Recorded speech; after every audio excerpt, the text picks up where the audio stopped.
Esta es una visión general del sistema linfático dentro del tronco, con todos estos vasos y ganglios que puedes ver aquí en color amarillo. Parece bastante complicado y aleatorio.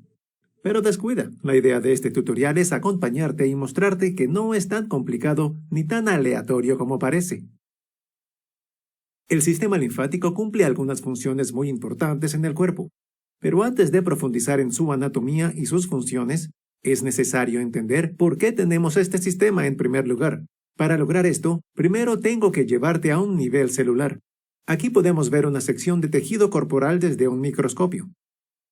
Aún no nos tenemos que preocupar de lo que está pasando aquí, pero por si te interesa saber, este es un corte de la piel. Solo estoy usando esto como ejemplo para representarte lo que generalmente pasa en todo el cuerpo.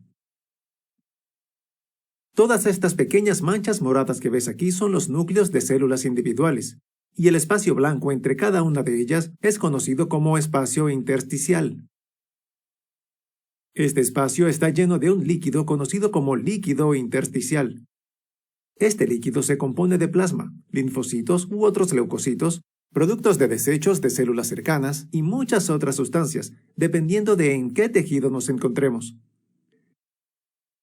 La mayoría de esto se reabsorbe a la sangre a través de los capilares, pero una pequeña proporción no se reabsorbe de esta forma. Igualmente, esta pequeña cantidad de líquido se tiene que reabsorber de alguna manera para mantener una adecuada composición del líquido intersticial, que es esencial para un buen mantenimiento de las células cercanas. Es esencial que estas sustancias se eliminen, y es aquí donde entra en juego el sistema linfático.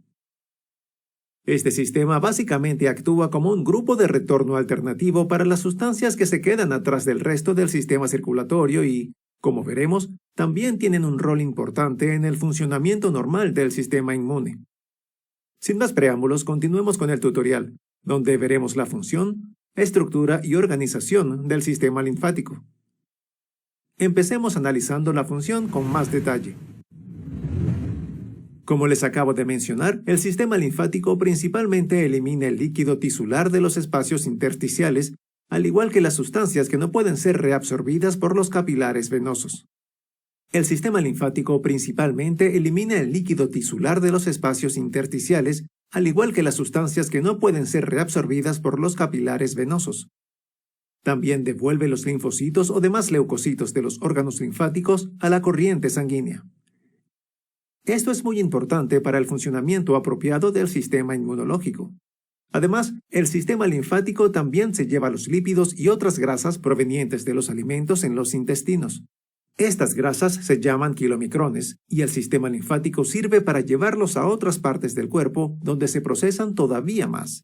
El líquido que se mueve a través del sistema linfático también se conoce como linfa. Vale la pena mencionar que la composición de la linfa no es igual en todo el cuerpo. Igual que el líquido intersticial, sus componentes varían dependiendo de la región en la que se encuentre y tiende a ser parecida a su líquido intersticial correspondiente. Ahora que tenemos un entendimiento básico de sus funciones, hablaremos de la estructura y organización del sistema linfático. El sistema linfático se compone de dos divisiones principales: la circulación y los órganos. Primero revisaremos la circulación. ¿Recuerdas la red aleatoria de vasos que vimos al inicio del tutorial? Resulta que no es para nada aleatoria. De hecho, la circulación linfática viaja paralela al resto del sistema circulatorio y, similar a este, está hecho de capilares linfáticos de paredes delgadas, que son los vasos linfáticos más pequeños, y recolectan el líquido del espacio intersticial. Continuemos con los vasos linfáticos, que son más grandes y reciben la linfa de los capilares linfáticos. Podemos ver estos vasos en la imagen, resaltados en verde. Junto a estos vasos es donde encontrarás los ganglios linfáticos, que también están resaltados en la imagen. Los ganglios linfáticos son nódulos del sistema linfático que se encuentran por todo el cuerpo. Además de filtrar la linfa, también son lugares donde se forman algunos linfocitos. Los linfocitos, o también conocidos como glóbulos blancos, son los soldados de primera línea que luchan contra enfermedades o infecciones en el cuerpo. Por este motivo, los ganglios linfáticos también se consideran parte del sistema inmunológico. Después de los capilares, vasos linfáticos y ganglios, tenemos los troncos linfáticos principales. Estos reciben la linfa desde los vasos linfáticos y ganglios, y su función es drenar la linfa de vuelta al sistema venoso en los dos conductos linfáticos. El primer conducto es el conducto torácico, que estoy señalando con el círculo azul, y el segundo es el conducto linfático derecho, que vemos aquí. Si nos acercamos un poco más, te puedo mostrar exactamente dónde drenan estos conductos en las venas subclavias, cerca de su unión con las venas yugulares internas. El término que se utiliza para estos lugares de drenaje linfático hacia las venas subclavias es el de ángulo venoso derecho e izquierdo. En nuestra imagen puedes ver las venas subclavias, las venas yugulares internas, así como estos ángulos, el izquierdo y el derecho. Es aquí donde la linfa entra al sistema venoso. Ya te he presentado uno de los dos principales componentes, la circulación del sistema linfático. Continuaremos con un breve repaso de los órganos linfáticos. En esta imagen tenemos una descripción general bastante buena de las ubicaciones de los órganos linfáticos que te enseñaré. Una función importante de estos órganos es la de llevar a cabo una respuesta inmune específica, es decir, una respuesta inmune que está apuntada únicamente hacia un antígeno o enfermedad en particular. Por este motivo, por lo general se reubican en los probables puntos de entrada de microorganismos infecciosos. Estos órganos linfáticos se pueden dividir en primarios y secundarios. A los órganos linfáticos primarios, como muchas cosas en anatomía, se les puede llamar de otra manera, órganos linfáticos centrales. En estos órganos es donde se producen, maduran y seleccionan las células inmunitarias. Rápidamente te presentaré dos ejemplos. El primero de estos se encuentra aquí, y si nos acercamos un poco en la imagen, podemos ver mejor lo que llamamos el timo. Este órgano es el lugar de maduración y selección de los linfocitos T. Es un buen momento para mencionar que existen diferentes tipos de linfocitos, y uno de estos son los linfocitos T, aunque no entraremos en detalle acerca de los diferentes tipos de linfocitos en este tutorial. Por ahora lo importante es que recuerdes que el timo es el sitio de maduración y selección de los linfocitos T. Otro órgano primario del sistema linfático es la médula ósea. Aquí podemos ver el fémur en color verde, y si nos acercamos y miramos dentro del hueso, veremos la médula. Este es el lugar de desarrollo, maduración y selección de los linfocitos B. En conclusión, el timo se asocia a los linfocitos T y la médula ósea a los linfocitos B. Los órganos linfáticos secundarios, también conocidos como órganos linfáticos periféricos, se relacionan con una gran variedad de procesos inmunológicos, como la formación de anticuerpos, proliferación linfocitaria y presentación de antígenos, y están poblados por linfocitos inmunocompetentes. El primer órgano linfático secundario se localiza aquí y se conoce como vaso. En esta imagen podemos verlo mejor, junto a las estructuras que lo rodean. En realidad, el vaso es el único órgano inmunológico que se integra directamente a la corriente sanguínea. Su estructura es similar a la de un gran ganglio y actúa principalmente filtrando la sangre. Otro órgano secundario que te mencioné antes se encuentra por todo el cuerpo, y si nos acercamos más a la imagen podemos ver que me refiero a los ganglios linfáticos. Aquí específicamente resalté en verde a los ganglios axilares. El tamaño de los ganglios varía mucho dependiendo de su ubicación. Sin embargo, cuando hay una infección, estos tienden a hincharse, e incluso a veces pueden sentirse bajo la piel. Si alguna vez has sentido unos bultos dolorosos que aparecen debajo de tu mandíbula cuando tienes un resfriado, sabrás de qué hablo.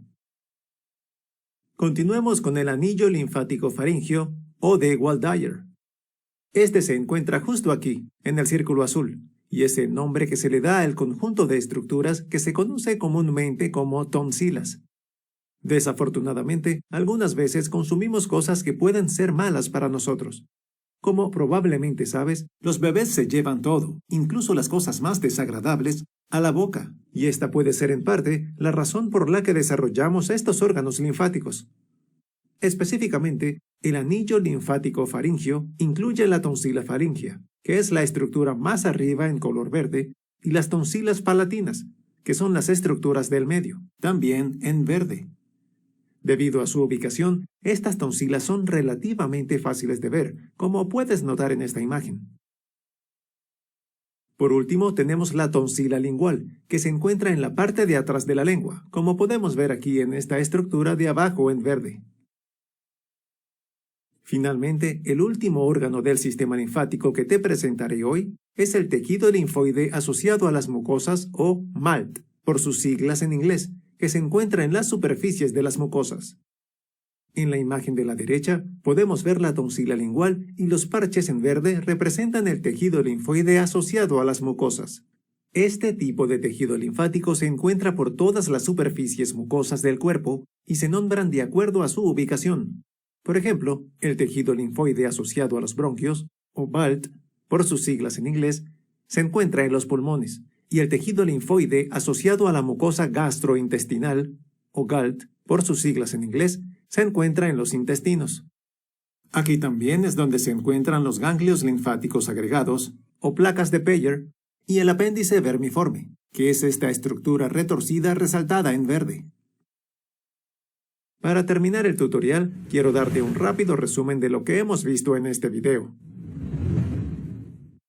Empecé presentándote el sistema linfático y te di una visión general de algunas de sus funciones principales, las cuales incluyen drenar el líquido del espacio intersticial. Recuerda que este es el espacio lleno de líquido entre las células, devolver los linfocitos desde los órganos linfáticos a la sangre y llevarse a los kilomicrones, los lípidos de la comida. Luego hablamos de la estructura y organización del sistema linfático. Primero te introduje la circulación, que es parecida al resto del sistema circulatorio, ya que está formada por capilares linfáticos que reciben el líquido intersticial y lo drenan en los vasos linfáticos, que también es el sitio de los ganglios linfáticos, los cuales te mencioné que son nódulos de diferentes tamaños y están por todo el cuerpo. Continuamos con los troncos linfáticos principales. Estos sirven para drenar la linfa de vuelta al sistema venoso por medio de dos conductos linfáticos, el conducto torácico y el conducto linfático derecho. Estos conductos drenan al sistema venoso en los ángulos venosos izquierdo y derecho. Después vimos los órganos linfáticos, que se dividen en órganos primarios y secundarios. En los órganos primarios es donde se crean las células inmunes, se maduran y se seleccionan. Estos órganos son el timo y la médula ósea. Los secundarios tienen varias funciones, como la formación de anticuerpos, la proliferación linfocitaria y la presentación de antígenos, y estos están poblados por linfocitos inmunocompetentes. El vaso, los ganglios linfáticos y el anillo linfático faríngeo o de Waldeyer, es decir, tus tonsilas, son algunos ejemplos de los órganos linfáticos secundarios que te mencioné. El anillo linfático faríngeo consta de tres estructuras principales: la tonsila faríngea, las palatinas y la lingual. Para terminar, el último órgano secundario del que te hablé fue el tejido linfoide asociado a las mucosas, o MALT. Su nombre varía dependiendo de la mucosa a la que nos refiramos.